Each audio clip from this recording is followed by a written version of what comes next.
That's not too bad. That's pretty sporty. I can enjoy that, right? Yeah, not too bad. Hi, I'm Lou with another episode of My Car Story. Today we're out in Scottsdale, Arizona. My friend John Washington, well, he's picked up another car, and this one's kind of a fun one. John, what year, make, and model is this one? it's a Datsun 280Z 1976 2+2. 2+2. Yeah. So let's go right to our featured attraction, and let's take a look at our Survivor car. So the challenge here, John, is not just having a 280Z, it's finding the Survivor. We've got a little wind, we're on top of a parking building, so we're just going to deal with that. And tell me how you found one of these that has not rusted completely out.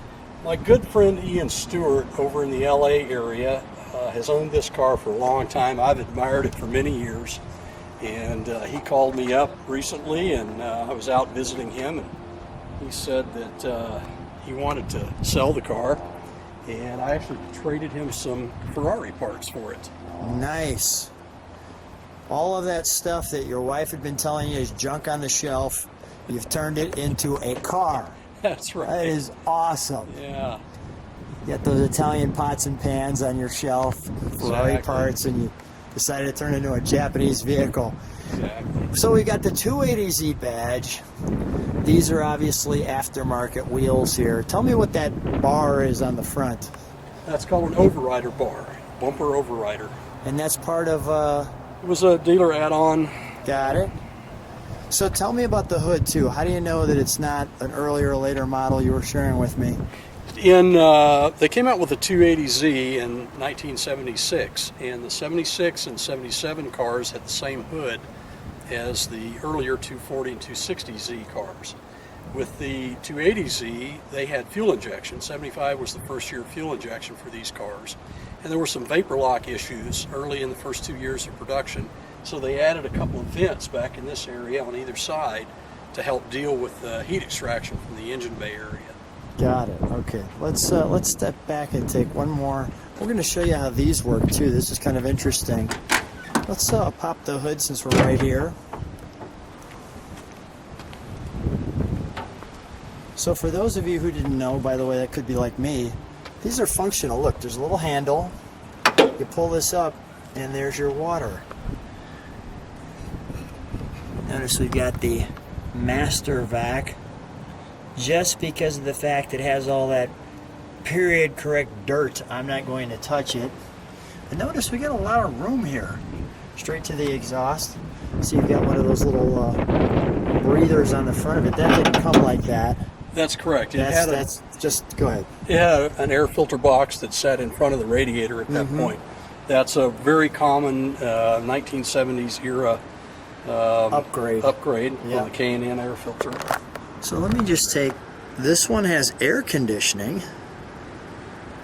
And you think, Lou, I don't see an air conditioner. Well, you do. It's just way down there. So that's your air conditioner, and yes, it's all hooked up. But there's still all this room. So I really was impressed by that, because when I first looked and read that there was an air conditioning piece, I thought, well, where is that? And sure enough, John had to show me where that was. So you can see some of these other badges here. I'll go to the other side to show you that. John, how'd you get to be such a Japanese interest car builder and buyer, maybe I should say? When I was in college, I had a friend that had a 280ZX that I really admired, and he did a number of upgrades to the car, including a CarTech Turbo, which was a big deal back in the day, and kind of turned me on to the Datsun brand, and great cars for the money. They were inexpensive back in the day. The prices have kind of gone through the roof lately with all the Japanese nostalgia craze. There's lots of neat little pieces here. Let's fire it up, shall we? Sure. I'm going to get on the other side just because it's a little more interesting from a startup standpoint. And this one's a 4-speed. Did they have automatics? They had some automatics, and Okay. they had some 5-speeds available as well. 5 speeds too, okay.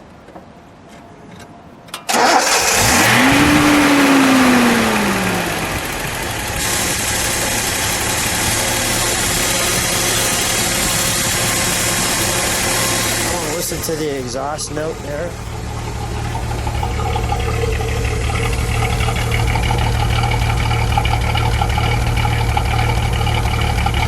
Give it a little rev, John.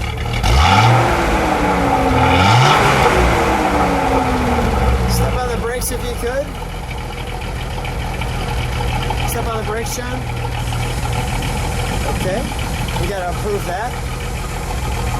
All right, let's shut that down. You'll have to get those brake lights worked on. Let's close that hood for a moment. I'll just show that cool badge. Any reason why they had that air back there? I mean, it's actually like a cutout where you can see there's, you know, you can get your finger through there. It is a cabin air extractor. Oh, it is? Yes. Okay, so it's actually functional. It is. And then these just clip out. That's correct. And the Group Z is your California Friends Car Club. That's correct. Just like so. So we'll give him a little shout out. Check out Group Z if you like this kind of car. And as we come to the back, I thought it was really well proportioned. You know, I kind of looked at it as like a coupe Jaguar. Yes. You know, it had a little E-type to it from the Japanese market. Now this looks a little faded out, which is fine because it was in California, probably sitting in the sun. Is this usually really black? But normally it would be black, yes. we're not going to touch that patina, as you can see. The Datsun 2+2. Let's open this, shall we? The gas filler's right there, like so, with a little nice cover piece. I'm not sure why they have that cover piece there. That was to keep, you flip that down when you're filling your tank up, and your fuel nozzle won't bang the fender. A paint protector. Yeah. Got it. All right. Some room in here, right? A lot of room when you flip the seat forward.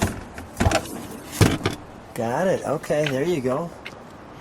A lot of guys jokingly called these the Datsun pickup truck. The Datsun pickup truck. And then the tires here. Correct. Got it. Okay. There we go. Nice. Looks like that's never been touched. Okay, we'll close that.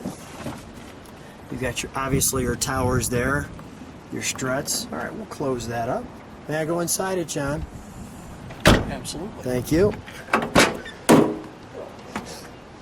You know, it does sound a little tin can-like, right? Yeah, it's good. Definitely got a 70s feel to it. So let me first start right here. And then there's your information there saying that it's a 76, as you can see. Let me show you the... I always like the instrumentation. Right at the right spot, right at the driver. Really done well there. Yes. This one too has the right amount of pedals. You can see the 4-speed. We're missing the radio. So we got brakes and radio right now, John. Two things: brakes, radio, brake lights, radio. Yeah, these cars are a never-ending project. There we go. Let me show. And the buckets are comfortable, which is nice. That's for sure. Let me just take you a little tighter to the gauges. Speedo up to 160. That's pretty nice. It might do that going downhill. With a wind. Yes. And a cliff.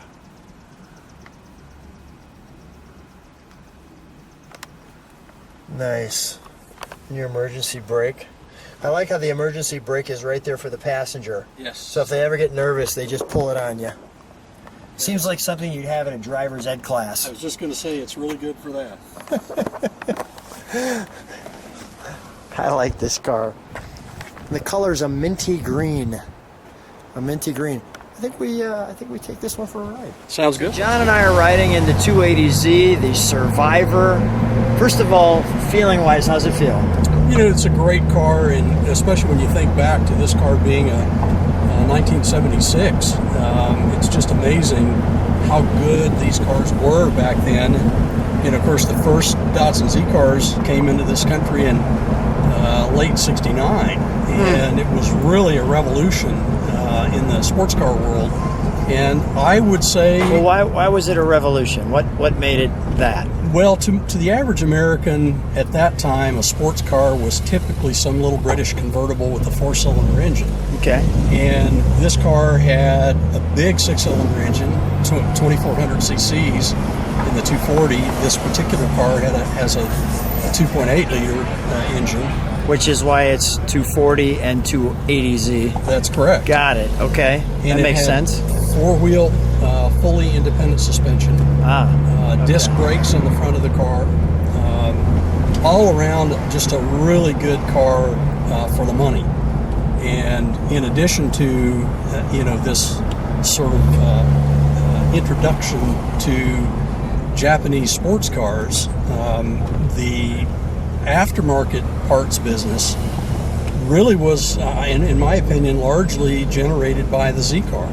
And you had guys like Peter Brock that was racing Z cars on the West Coast. You had Bob Sharp, who collaborated with Paul Newman in racing cars on the East Coast and then nationally, and really brought the car to the attention of the American public. So so let's talk about that. Paul Newman was one of the first guys I recall driving a Nissan Z in races. That was or was it a Nissan Z at that time? It was Datsun. It was a Datsun. Datsun. Yeah, you're right. It was still Datsun at that point. But I can remember him racing those, and that to me was like, man, that's a pretty, cool American, Paul Newman driving that car, and that was really kind of very interesting to me. The other thing was, it's still back in the 70s, there was this stigma about driving a foreign car, maybe. Yes. And that's particularly a Japanese car. Okay. And in fact, to that point, Nissan has always been the manufacturer, but they determined when they were going to bring the cars into this country that it was still pretty close to World War II, and Nissan sounded pretty Japanese. So Datsun was the name that they created to bring the cars in and import them into this country. And then they essentially abandoned the Datsun mark in 1984 and began calling the cars Nissans again. How did you get to know all this about these cars? Well, I had a friend in college who had a 280ZX and did a lot of work to the car, put a turbocharger on it. And I really admired the car, appreciated the handling, and my experience with cars up to that point were American cars and Volkswagen Beetles, which were not, I guess you could say the Beetle was maybe sporty, but it wasn't anything like a Z car, that's for sure.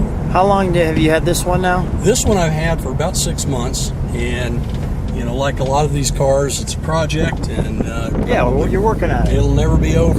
Well, the fact that it's a Survivor and you shared that your friend had it and contacted you and said, if you're interested, let me know. Yes. That's so the history of the car.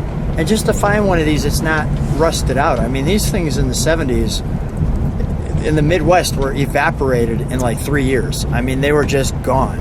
Absolutely. Yeah, and my impression is that the Japanese weren't so concerned about how long the cars were going to last when they built these cars. And in fact, I have heard anecdotally that cars that are sold in Japan have to go through annual inspections that escalate in intensity, roadworthiness inspections, and by the time you get to the age in these cars where they would be rusting, you'd start to see rust.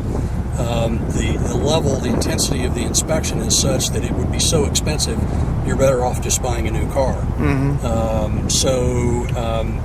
That, and I think the metallurgy of the steel wasn't back then what it is today. Most modern cars are made out of really high tensile steel, and it's much more corrosion resistant than it used to be. Yeah, and I think I should tell people, you and I have been friends for like 5-6 years now, and you've got like an engineering background. Yeah, my degree's in aerospace engineering, although I never practiced formally as an engineer. It was essentially just a ticket into Air Force pilot training for me. Tell them about your business where you strap on parts to these cars. What is... I've been building fiberglass parts for the Datsun Z cars for nearly 30 years, and most of the cars that I deal with are pretty radically modified, a lot of race cars, a lot of high-performance street cars. I have customers that have Datsun Z cars with 1,000 horsepower engines in them. And, you know, this car, I didn't really have a lot of interest in modifying. I've always kind of wanted a car to keep, you know, a relatively stock car to keep and have fun with and drive around, and it's kind of a daily driver for me. What's the reaction when people see this? It's unbelievable. I have 16-year-old kids that are really a third the age of the car that just go crazy over it. I have all kinds of people that either owned one or had a relative or a friend that had one, and it really made an impression on them. And in fact, my next door neighbor was a really young kid when her uncle bought, she had two uncles, one bought a two-seater, one bought a 2+2, and she told me a story about how her uncle with the 2+2 used to take her and her two younger cousins riding around in the car, and they would put the seats down in the back, and the two younger kids would just lay in the back on the luggage shelf while they would drive around in this car. And I mean, it was just so much fun to hear her tell that story. Yeah, easy to show people. So we're just cruising around downtown Scottsdale here, hanging out with you. I just want to show you like some of that view in the background. Those are the McDowell Mountains there, and cool fountain here, as you can see.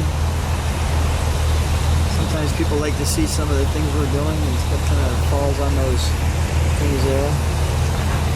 This is Fashion Square Mall and Camelback Mountain to the left. Nice. Got a really nice. Okay, John, there we go. Nice. Let's take I like him. it. Let's take him, John. Very nice. Let's take him in the straight six. I think we got this one. I don't think we can take that one. Lou, going back to the American Muscle. Let's bring the heat, John. Yeah. Let's give him. What is this thing? Got 125 horsepower? Yeah, about that. Let's give them all 125 horses. Right. We can take our spanking real well.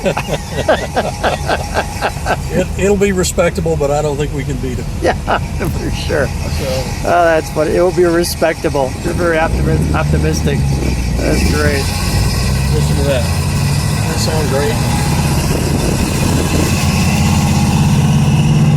All right, we're gonna let that one go. We're gonna give that one a break. My mom had a car almost exactly like that, except it was brown. Is that right? And we never thought anything about it, you know. I mean, never had a thought of keeping the car, but boy, I sure would love to have that now. Yeah, right? That would be great. Well, John, as usual, we're always having fun when we get together. It's so much fun to see you. Thanks for being my friend. Thanks for being on the channel. Thanks, Lou. I appreciate it. You're welcome.